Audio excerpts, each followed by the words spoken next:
Hey, Caterina is Where my Georgia. girls at? Okay, if nothing else, I could Where my drop girls at? Independent, free spirit. Ooh, it's some serious. Okay. Where my girls at? We ain't linked up in a cool minute. Where my girls at? No. It's going Yeah. down, No. down. Okay. Where my girls Don't at? worry about it. It's going down, down. It's going down tonight. We going out tonight. Yeah, right. We going out tonight. It's going down tonight. Yeah, right. It's going down tonight. We going out tonight. Yeah, right. We going out tonight. It's going down tonight. Yeah, right.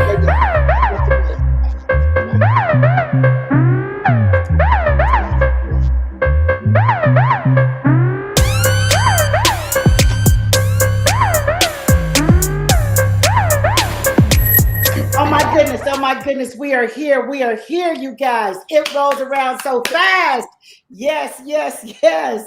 How's everybody? It is Happy Friday. Happy Friday. This is the force of friendship. Yes, yes, yes. We got issues. Calling to join the conversation. 313-778-7600. It is Friday. This month is moving. When I say it's moving, it is moving fast, quick, rapid, and in a hurry. And so we're glad to be with Sabrina, Caterina, Crisette, and Gloria on this fun Friendship Friday.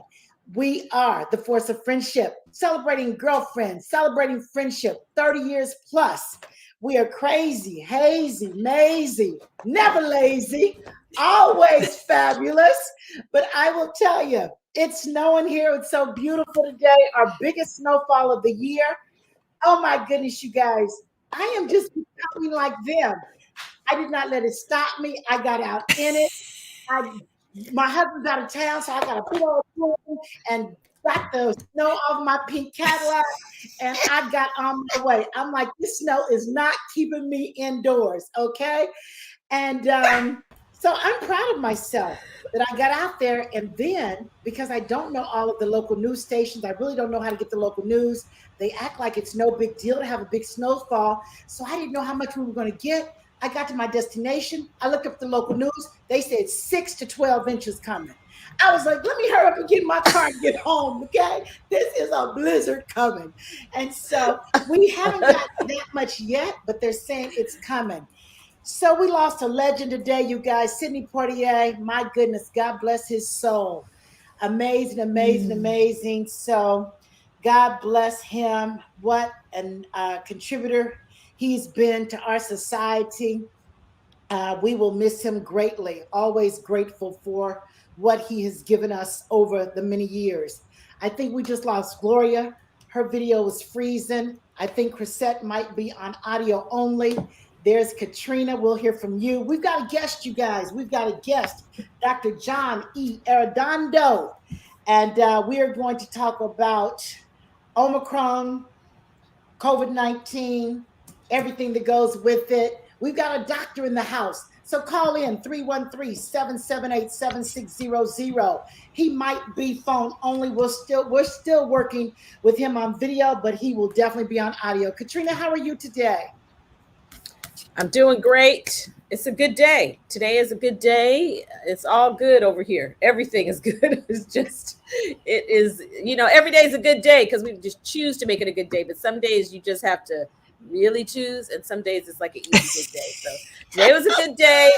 Gloria, I did start off with my Walter workout. Okay. He told me that at the end of the workout, you were passed out. And then at the end of the workout today, because normally I'm on Thursday, not Friday.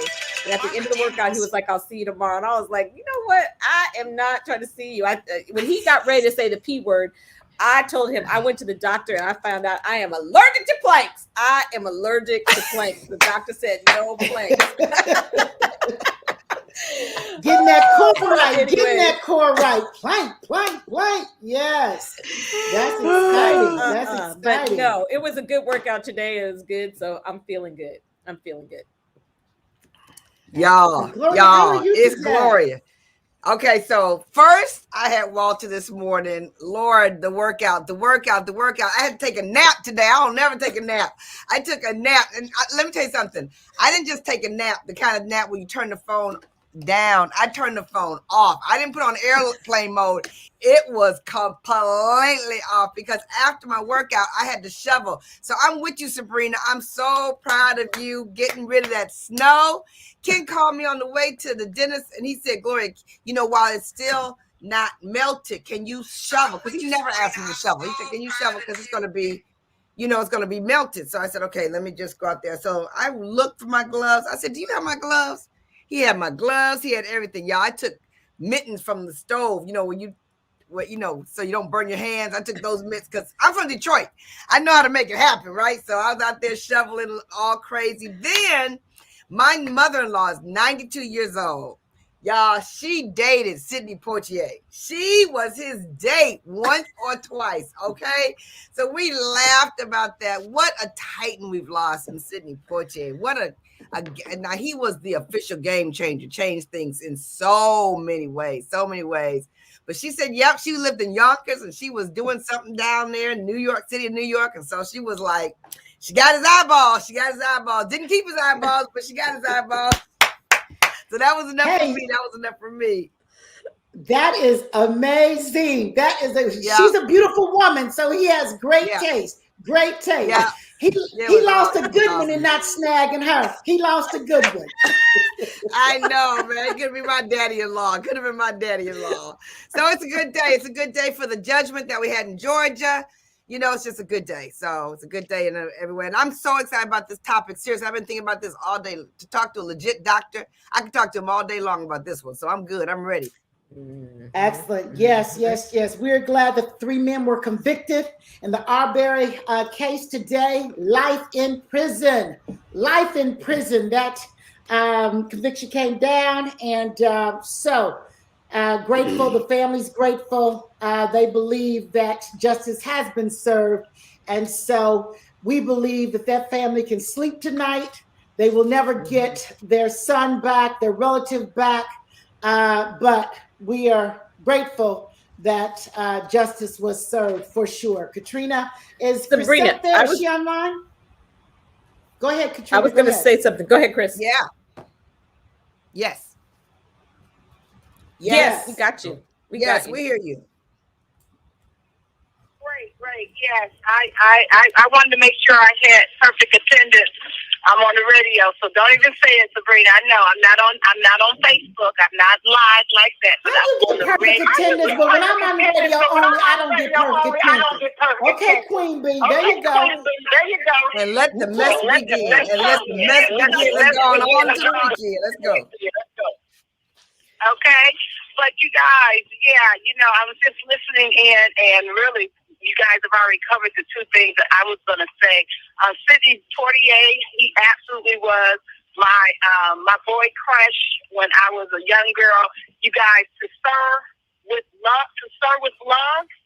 Are you for real? Lilies of the Field. Right. Those are 2 movies that I totally remember Sidney Poitier in, and I just thought he was a class act. Always a class act. So that is such a big loss for us. And I'm sure you guys have already talked about the verdict and I should say the sentencing rather. That was, and I'm going to tell you, that judge, I watched that. That judge, that's the kind of judge that you want sitting on the bench, because when I tell you, he went through everything, what was said. He had that moment of silence just to show you how long, a few minutes were. And he just really talked about how Aubrey must have felt, in his last moments of life. So he did a great job. And I think that the verdict absolutely matched the crime. So I'm going to throw it back over to you, Sabrina. Looking forward to this conversation. Excellent. Awesome. Thank you, Chris. Well, you guys, we have yes, go ahead, Katrina. I just wanted to say this in case the audience missed it. I didn't even show up in our chat, but if you did not watch on Hulu the Emmett Till story that was done, it came on last night. that was done by Jay-Z and Will Smith. You got to go find it on Hulu. It was part 1 was last night, and then it's a follow-up. So it was the movie about Emmett Till and his mother and family, and then afterwards is a documentary. Michelle Obama's in it. I mean, it was hard to watch and so good. It was so good. So that came on last night on ABC, but it's also on Hulu. So put that on your watch list this weekend. Okay, for sure. Thank you for that. Thank you for that. All right, you guys, we're moving to our guest. Oh my goodness, I'm so sad that we don't have him on video, but I want to bring in Dr. John E. Arradondo. He is nationally recognized in medical education, health services, and community service. He is my uncle. He is married to my aunt, my father's sister. He is smart, a fellow of the American Academy of Family Physicians, a past president of the Society of Teachers of Family Medicine, and a past chair of the National Medical Association's Family Practice Section. Wow. He is published and speaks on health promotion, care of the aged, managed care, and the epidemics of our time. He is really something, you guys. He founded Meharry's Department of Family Medicine and trained its first 50 family practitioners who continue to make their mark on the nation's health system. Yes, Gloria, your mouth is wide open. He is amazing. Yes. He is, check this out, you guys, the 15th of 18 children. Okay, 18 children in his family. He's number 15. He graduated with honors at every level of training. He received his MD and his Master of Public Health degrees from Harvard University. 2 degrees, you guys, his MD and his MPH from Harvard University. Between these 2 degrees, he did his residency training at WashU University in St. Louis. He is amazing. He is married to Jean Goodwin. They have 2 incredible sons. His hobbies include photography and American history. He has a life history of serving his community through work in the church, civic organizations, voluntary health organizations, and civil rights organizations. He has initiated the passage of laws for education, civil rights, business development, or health in each of the 5 states in each of the cities in which he has lived. He has served as a director or speaker for the National Kidney Foundation, the American Heart Association, the NAACP, National Health Committee, and the Intercultural Cancer Council and American Cancer Society. Dr. John Arradondo, are you with us?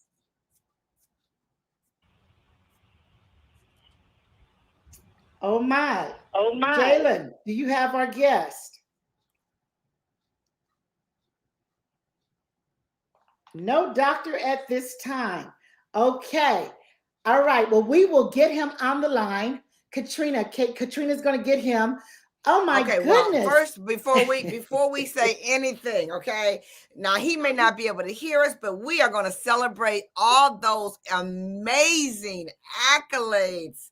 Sabrina, those are just amazing. I'm sorry he can't hear us elevate him right now, but he will get that elevation for sure. But you guys, let's talk about this for a second. Let's talk about, for me, the vision that he would be so spectacular, grown up of a family of 18, and he's number 15. I think about his parents and all that they had to do and shape for him to be who he has become, to think about how he has been to our culture.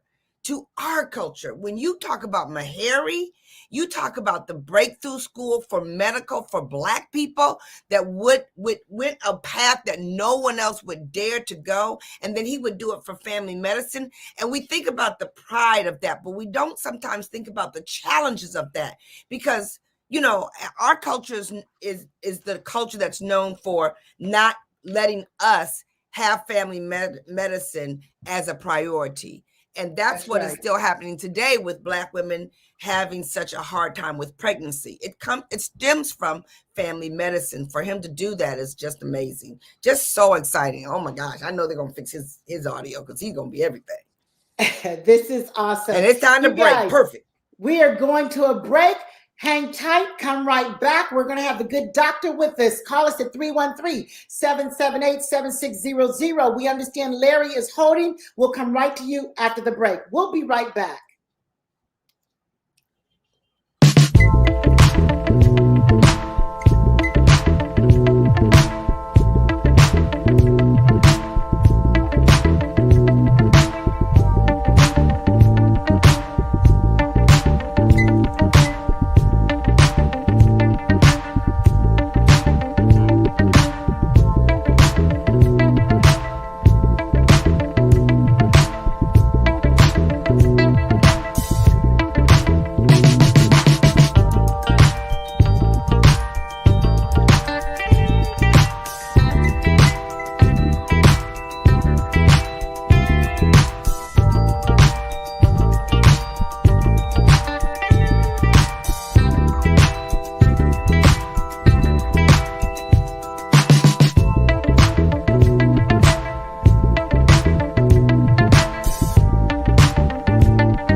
We're back.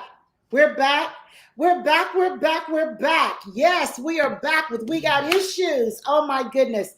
We are here to talk about Omicron, the virus, and everything else that goes with it. We know, you guys, it's been hard, it's been heavy, it's been long, but we must continue to keep it at the forefront. We have to talk about it. We must continue to educate ourselves. We must do all that we can to stay safe. So we're going to bring in the good doctor, Dr. John Arradondo. My uncle, are you there? Okay, wonderful.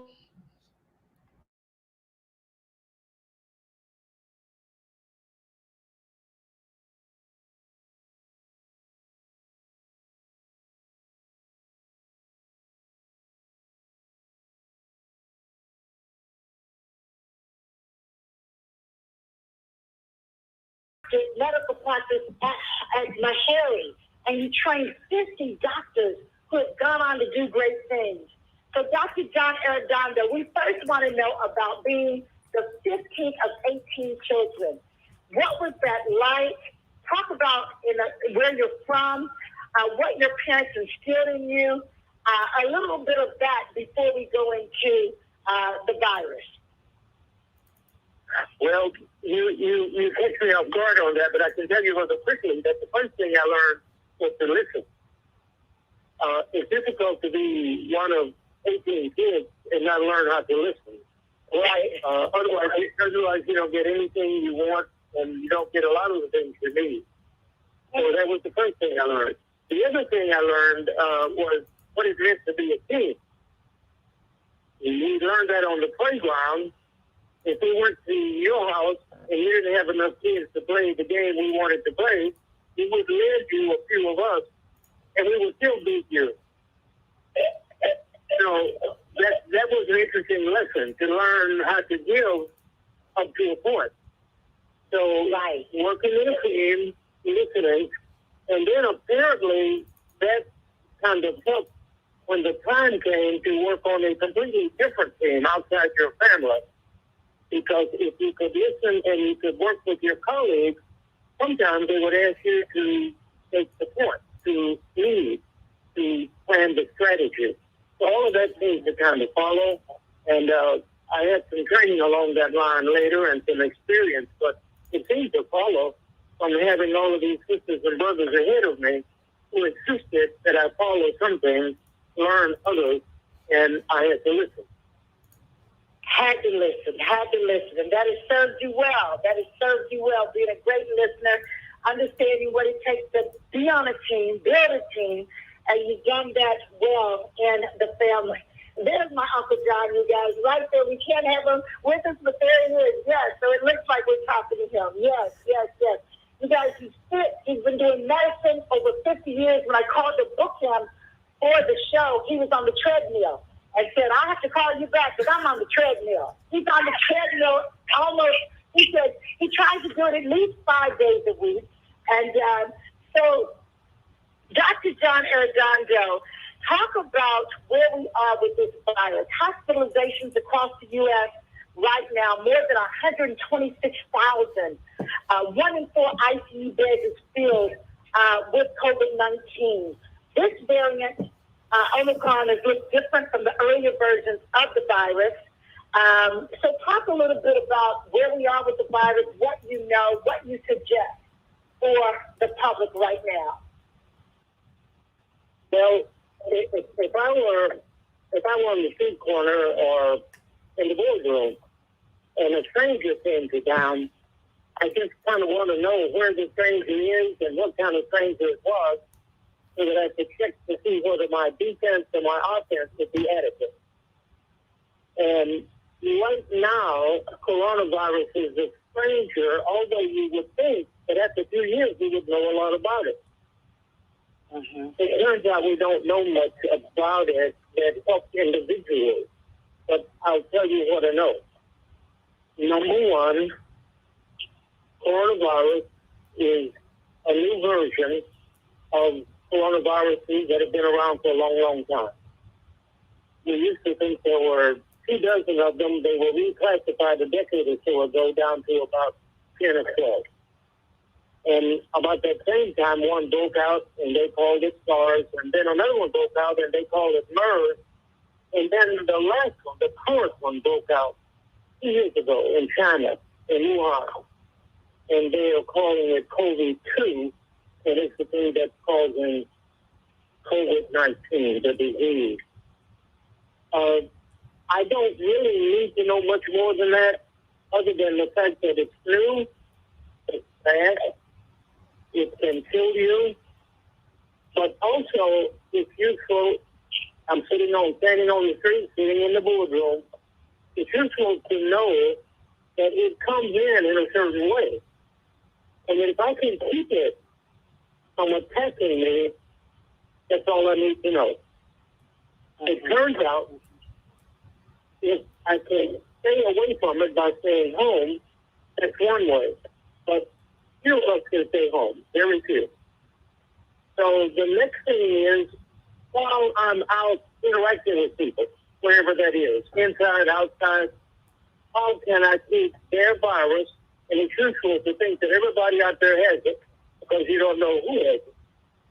So it's good to think that everyone you see in the store, at the bar, at school, has it. Whether they're sick or not, it's useful to think that way. How can I keep their virus from coming in to me? And I know that it likes to come in through my nose or through my mouth and get into my lungs. That's its favorite place. So if I can keep my mouth shut and my nose covered, I can keep the virus away. It turns out I don't need a doctor to do that. I don't need a nurse. I don't need a hospital administrator. I don't even need my favorite teacher. All I need is my hand, my shirt, my surgical mask, my N95 mask, however fancy a covering that I can get to cover my nose and my mouth so that when I breathe in, I don't breathe in the virus. The better the mask, the greater the protection. And the surgical mask gives about 90% protection. That's better than any of these vaccines in terms of protecting you against infection. The N95 mask, the KN95 sometimes they call it, will protect you about 95% of the time from breathing in air that has the virus in it. This is been tested. And then if you add a little insert into any one of those, you can bring your protection up to over 99%. And if you think of it in that term, then it makes it easy for me to navigate the streets or navigate the boardroom because I know that I can protect myself. It turns out that it's useful for me to get vaccinated whenever that comes along, but they didn't have that in January of 2020 or in July of 2020. They just got it in December of 2020 and began to make it available early last year in 2021. But a lot of people protected themselves for the first 12 months just by wearing a mask properly, staying back from people that they had no choice but to encounter one way or another, saying that 8 to 10 feet apart, the political compromise is 6 feet, which is what you hear about. 8 to 10 feet is better. And then after you've been out washing your hands before you came back home, because you don't really want to bring the virus in you or on you back to your house. That's all I need to know. And if I know that, there's one other principle, and that is all I need to know is that my health is in my hands. And if I can deal for myself, I can stay healthy. Excellent. Let's go to the phone lines before we go to break. Call in 313-778-7600. We have Dr. John Arradondo talking to us about Omicron and all that goes with it. Caller, are you there? Hello, caller, are you there? Yes, I'm here. Doctor, thank you for taking my call, and ladies, greetings to you all. My question or my statement is that over in Israel, they're already on their 4th approved dose for COVID-19. However, some scientists there warn that too many shots might actually harm the body's ability to fight the COVID-19 virus. Doctor, my question and or statement is it true that it's not nice to continue to fool the body's immune defense system? Is that true or is that false? And I'll listen off to your comments. Thank you. Thank you for calling. I think I missed the operative word. Is it true that it's not nice to continue to fool, did he say, the body's immune system? Yeah, that's what he said. He said that in Israel. Okay, caller, are you there? Let me talk about the information that we do get from various countries. Israel is a small country. Doesn't have as many people in it, say, as Georgia, North Carolina. Certainly not as many as New York, Florida, Texas, California, 4 most populous states. And they have a national health system that can collect data much more rapidly than virtually any other one in the country, in the world, except England and China. So they can collect data rather rapidly. In addition to being small and local, they have a system that's good. So they can get information out more rapidly than most people, most countries, most states, most cities. What we don't know... Uncle John, hold that thought. We got to take a break. Dr. John Arradondo is with us. We want to definitely hear the. Larry, thank you for calling in. Dr. John, we're going to take about a 2-minute break. We'll be right back. Thank you for calling. All right, hold on.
We're back.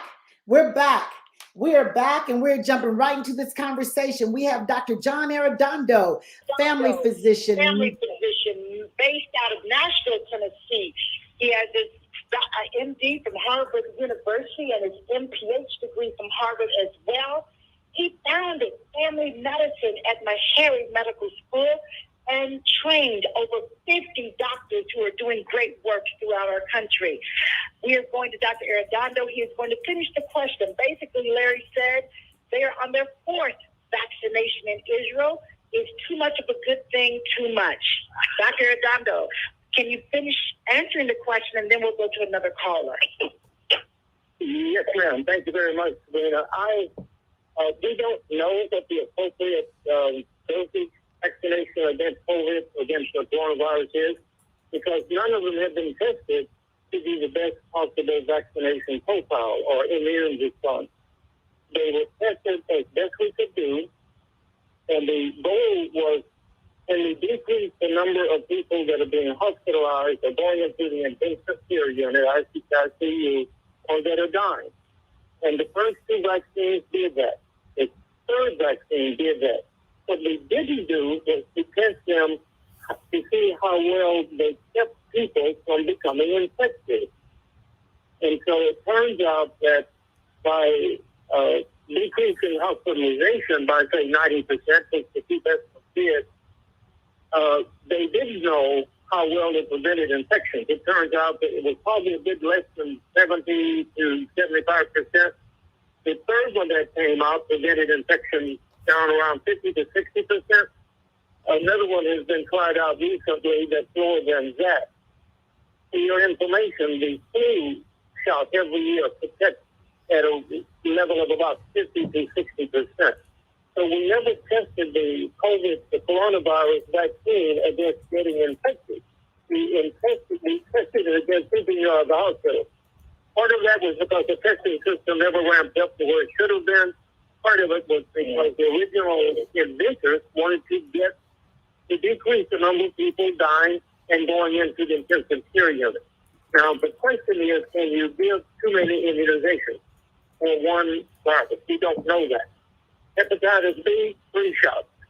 It's given to kids, starting right after birth. And then 2 or 3 months later, shot 2, at month 6 or 8 or 10 or even 9 or 12, you get the third dose. Hepatitis B. We've been doing that for about 30 years now. There are some other viruses where you give 1, 2, or 3 doses in a span of 2 to 8 months to children.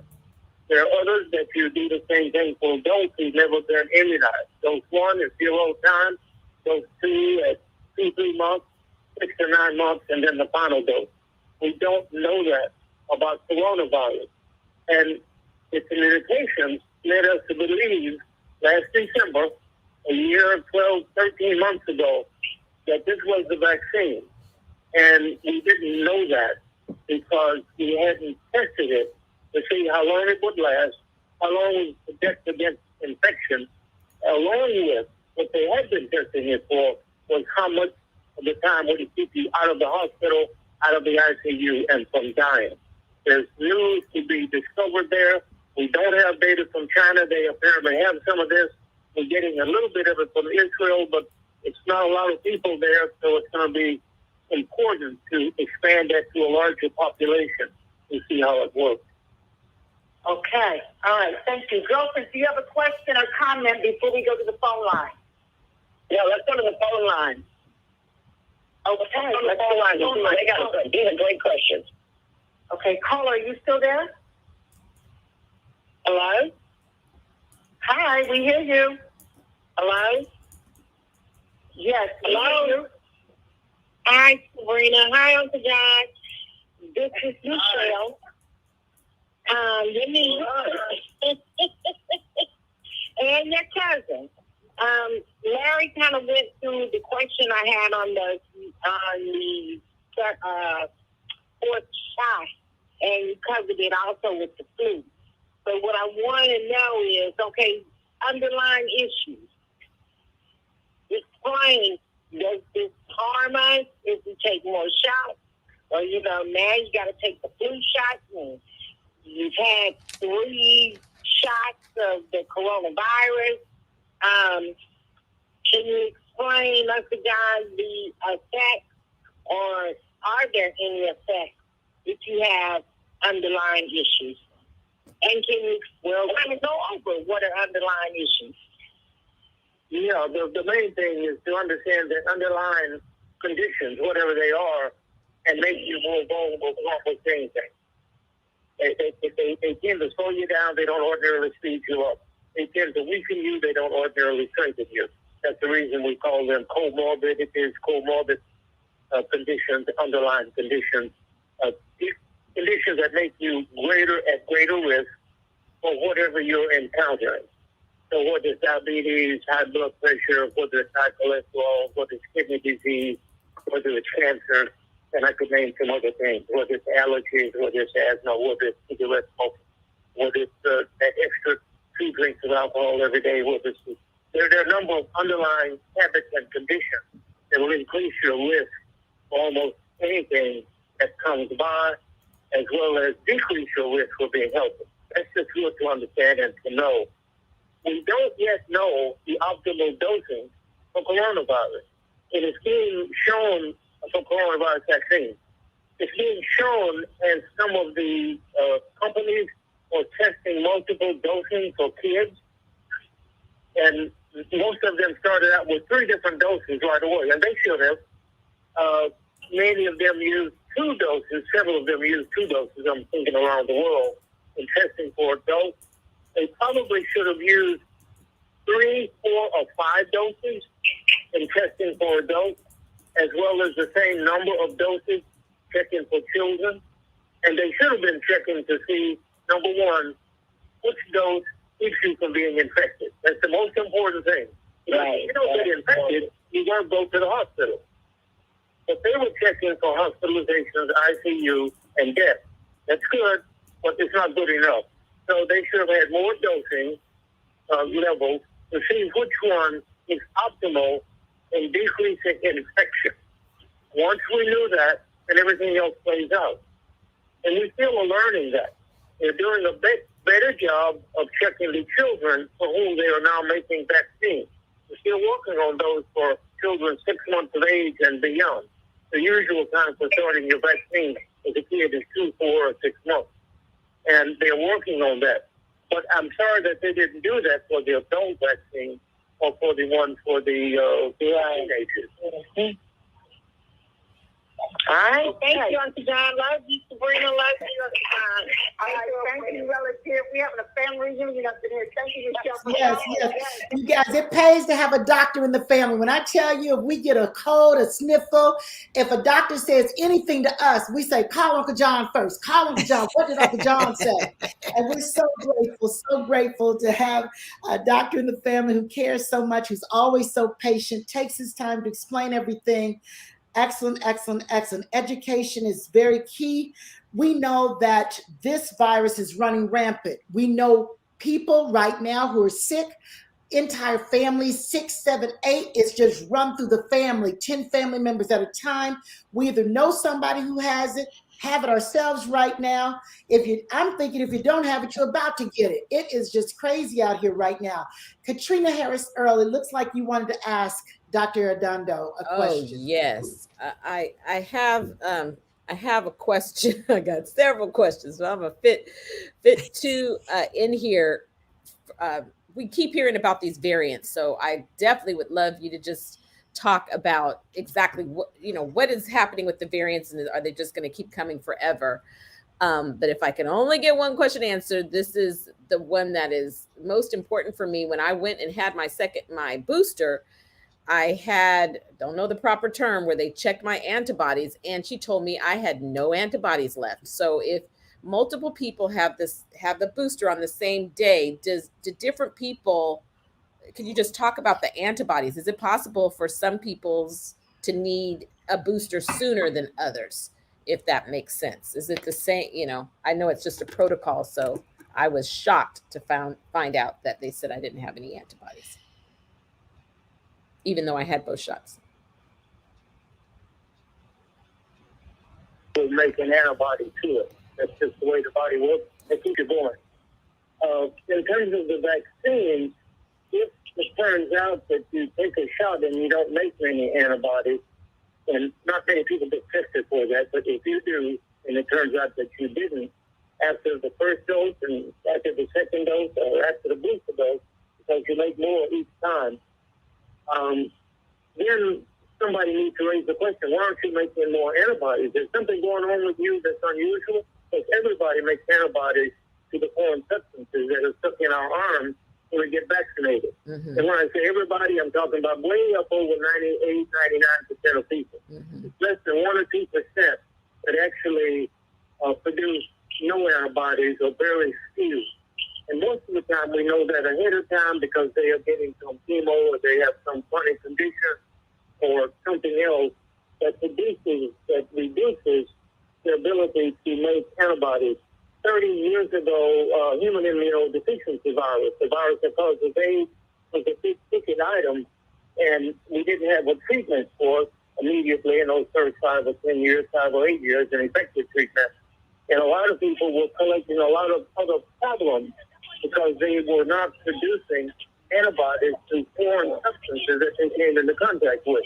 That's a classic example. But if you look at the population today, and you are producing antibodies, you're in the 2% or less category, and somebody needs to check that out. Because you will take antibodies, vaccine, first, second, and third dose. All right, Dr. John Arradondo, we're going to take our final break of the hour. Great information. Thank you for bringing such value to it. We got issues, and I tell you we do. We are fighting this virus left, right, up, down, and thank you for doctors like yourself to help us get through it. We'll be right back.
Call in. We have just a few more minutes left. 313-778-776-7800. Question: in a family of 4, 3 of us tested positive. My husband did not. Could it be because he is vaccinated and had his booster? Out of a family of 4, 3 tested positive. Yeah, my husband did not. Could it be because he is vaccinated and had his booster? Well, Dr. Arradondo, how would you answer that question? Then we're going to go back to Caterina because I think she had a follow-up to your question. I mean, to your answer. The question has to do with being tested positive for virus infection, even though you've been vaccinated. Yeah, that happens. The vaccines don't. The point we were making in the last segment, that the vaccines were tested to keep you from dying, from being in an intensive care unit, and from being in the hospital. They were not tested to see how many people got infected, because at that point they were concerned about the people that were really sick. They are doing a bit better job on some of the newer testing that they're doing on kids, and particularly younger children under the age of 5.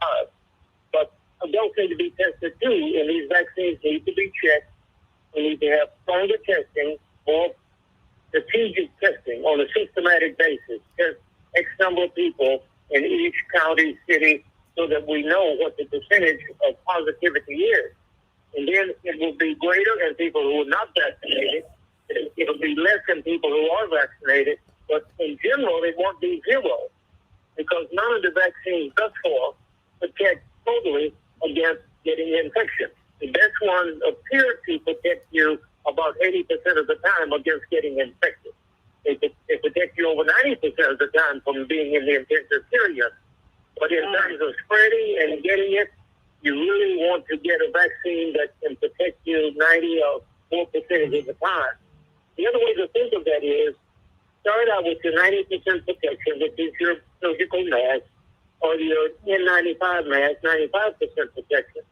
Get your vaccine so that what little 20, 30, or 40% chance you have of getting infected, even though you've been vaccinated, that 30, 40, 50% is decreased by 90%.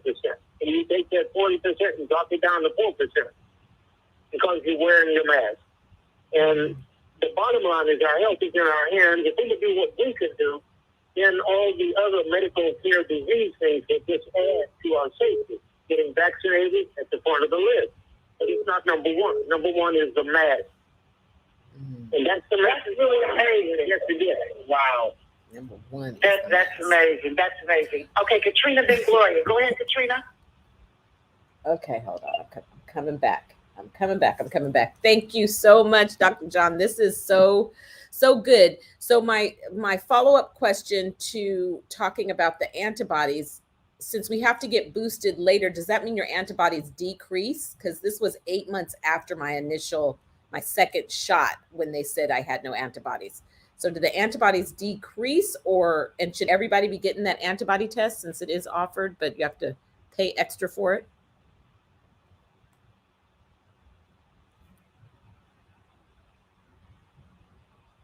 Coronavirus. If we are talking about antibodies to the coronavirus, to the vaccine, you should have. And if not, then you need to be checked. That person would need to be checked. Got it. To make sure that they can make antibodies. Mm-hmm. And if you check all of the pre-existing conditions that would decrease your ability to make antibodies, HIV, cancer, chronic disease, radiation poisoning, a number of things, but they all known, usually well known. So over 98% of us should make antibodies to the vaccine, antibodies to the coronavirus protein, once they put the vaccine in our arms. If that's what they're talking about and a person is not making them, then that person should be checked. But if they're talking about other kinds of antibodies, there are antibodies to many things. And some antibodies you wouldn't have because you've not been vaccinated against that, or you've not had that particular disease, and you've not had the opportunity to develop antibodies to it. But the body makes antibodies to any foreign protein that you put in it, whether it's the measles vaccine, whether it's the hepatitis B vaccine, whether it's the coronavirus 2 vaccine. The body will make antibodies to it, and it'll help protect you from that particular disease. Okay, all right. Thank you, Gloria. Yes. Oh, my goodness. I was waiting for my turn, Dr. John. I'm so excited to have you on here. I have a question for you. My question is, what's your take on the attitude? Well, everybody's going to get the virus. Everybody's going to get Omicron. You're just not going to die. How important is it for you to be vigilant about not getting it? Because a lot of people are like, okay, well, you just have to keep going. You have to keep going to things. You have to keep living your life. And then other people are like, no, I'm just going to stay away from everything and just wait. I mean, I just want to know what your attitude is about it, because we're at a place where do we keep living and just wear the mask and get your vaccinations and wash your hands, or do we still really pay attention to caring for ourselves, being very, very careful? Because to me, the answer of not dying is one piece, but I don't even want to get sick. In January of 2020, those of us who knew about this sort of thing and were trained in the area or had experience with epidemics, I'm one of the 50 or 60 people in the country that existed at that time. We knew there would be variants. There always are. And that's true for any viral disease, particularly one that spreads rapidly. And I could name you 3 or 4 right now, not just coronavirus. We get a different vaccine every year because flu changes so regularly. So the flu virus. So that's number one. But to focus on a beta, on I think they missed Gamma or something, on Delta, and now on Lambda, and then Omicron. You know, there's another one from France. They just haven't called it. There were 2 others in China that China didn't even publish to the world. Some of the scientists knew about it, but China locked down the town, wiped it out. Their town, this particular town, was about 6 million people. They locked it down, wiped it out, and nobody said anything about it other than the number of cases had gone down. This is just in the last 3 months. The problem with dealing with Omicron is like dealing with the number 12 or the number 10 person on the Los Angeles Lakers and not dealing with LeBron or AD. Or like trying to beat the Chicago Bulls and working with the number 10 player, the number 9 player, and forgetting Michael Jordan and Scottie Pippen.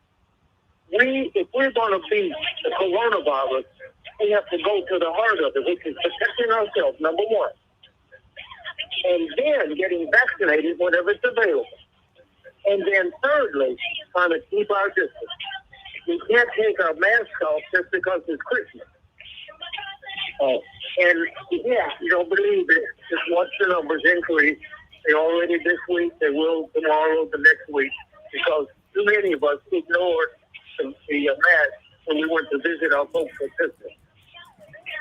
So we need to keep our eye on the ball, with masking, distancing, know your status, which means getting tested, so that way you can keep from spreading it. But if you keep yourself from getting it, you don't have to worry about spreading it. Right. Thank you. All right. Dr. John Arradondo, we got to mask, we got to distance, we got to be vaccinated, we got to fight this thing. We can't because it's never going away if we don't take care of ourselves. Don't spread it. Don't get it. You've been an amazing guest. Oh my goodness, the time is out. We could have had another hour. We'll have to have you back, Dr. John Arradondo, my great, wonderful relative, Uncle John. We thank you. We love you. We appreciate you. You guys have a great weekend. We're here Monday through Friday, 6 to 7 p.m. We got issues. We'll see you next week. Have a great weekend. Thanks for listening. Thank you. For viewing. Ciao. Bye-bye.